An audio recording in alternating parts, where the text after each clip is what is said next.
Perkenalkan, nama saya Gede Bagus Darmanyana, NIM 1909511102 dari kelas 19D Fakultas Kedokteran Hewan Universitas Udayana.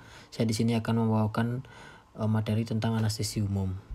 Yang pertama yaitu ada pengertian anestesi umum. Anestesi umum adalah menghilangkan semua sensasi dan kesadaran. Anestesi umum bekerja dengan memblok pusat kesadaran di otak sehingga terjadi anestesi atau kehilangan memori. Analgesia, hipnosis atau tidur palsu, dan relaksasi mengurangi ketegangan pada beberapa bagian tubuh. Anestesi umum juga dikatakan sebagai keadaan kehilangan kesadaran yang reversible karena inhibisi influx saraf otak, misalnya untuk bedah kepala, leher klien yang tidak kooperatif. Anestesi umum dikatakan juga sebagai pembiusan total dengan tanda kehilangan kesadaran total. Anestesi umum memiliki keunggulan tertentu karena klien tidak sadar, bukan sadar, dan terjaga. Fungsi pernapasan dan jantung teratur. Selain itu, anestesi dapat disesuaikan dengan lamanya operasi serta usia dan status fisik klien. Kerugian anestesi umum adalah mendepresi fungsi sistem pernapasan dan sirkulasi. Beberapa klien menjadi lebih khawatir terhadap anestesi umum dibandingkan pembedahannya sendiri. Hal ini sering terjadi karena mereka takut kehilangan kapasitas mengendalikan tubuh mereka sendiri. Yang selanjutnya itu ada jenis-jenis anestesi. Sebenarnya ada dua jenis anestesi, yaitu general dan regional. Tetapi kita lebih membahas tentang anestesi general, itu keadaan kehilangan nyeri di seluruh tubuh dan kehilangan kesadaran yang bersifat sementara yang dihasilkan melalui penekanan sistem saraf pusat karena adanya induksi secara farmakologi atau penekanan sensori pada saraf. Sedangkan regional itu ada anestesi didefinisikan sebagai hilangnya sensasi pada area tubuh pada saat saraf atau kelompok saraf tertentu dihambat dengan pemberian anestesi lokal tanpa kehilangan kesadaran, misalnya spinal, epidural, dan blok saraf perifer.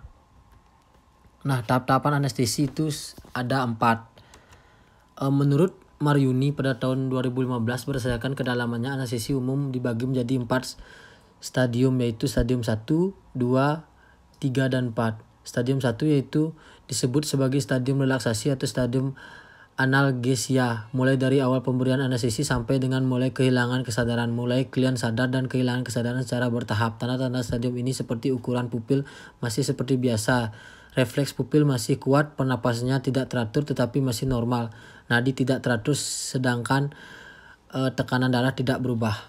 Selanjutnya ada stadium 2, disebut juga sebagai stadium existement atau stadium delirium, mulai di kehilangan kesadaran sampai dengan kehilangan refleks kelopak mata, mulai kehilangan kesadaran secara total sampai dengan pernapasan irreguler dan pergerakan anggota badan tidak teratur. Pada stadium ini pasien berontak, berusaha melepaskan kap bius, teriak, berbicara, menyanyi, tertawa, atau menangis. Refleksi-refleksi meninggi di mana kadang-kadang ada kegaduhan menggerakkan tangan atau kaki.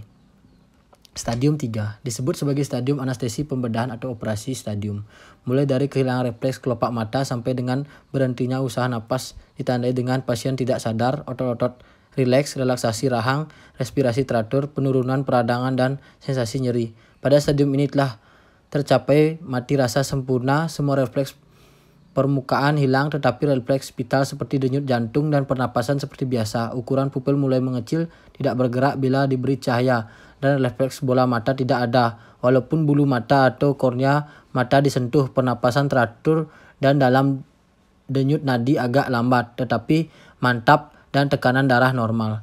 Yang terakhir yaitu stadium 4. Disebut juga sebagai stadium keracunan atau bahaya. Napas terhenti, pupil lebar, dan mata kering. Pusat pernapasan yang sering terletak di batang otak atau medula oblongata menjadi lumpuh sehingga pernapasan berhenti sama sekali. Bila pembiusan tidak segera dihentikan dan dibuat napas buatan, jantung pun akan segera berhenti, disusul dengan kematian. Selanjutnya yaitu pasien-pasien yang memerlukan anestesi umum. Anestesi umum biasanya merupakan teknik pemilihan atau pasien-pasien sebagai berikut. Yang pertama yaitu pasien-pasien yang mengalami prosedur pembedahan yang memerlukan relaksasi otot rangka berlangsung dalam periode waktu yang lama, memerlukan posisi tertentu karena lokasi area insinsi atau memerlukan kontrol pernapasan. Yang kedua itu pasien-pasien yang sangat cemas. Yang ketiga itu pasien yang menolak atau mengalami kontraindikasi untuk teknik relaksasi lokal atau regional. Yang terakhir itu pasien yang tidak kooperatif karena status emosionalnya kurangnya matang atau dewasa. Intol siklasi atau trauma kepala atau proses patofisiologis yang tidak memungkinkan untuk tetap imobilisasi selama periode waktu yang lama. Selainnya itu ada efek samping anestesi umum.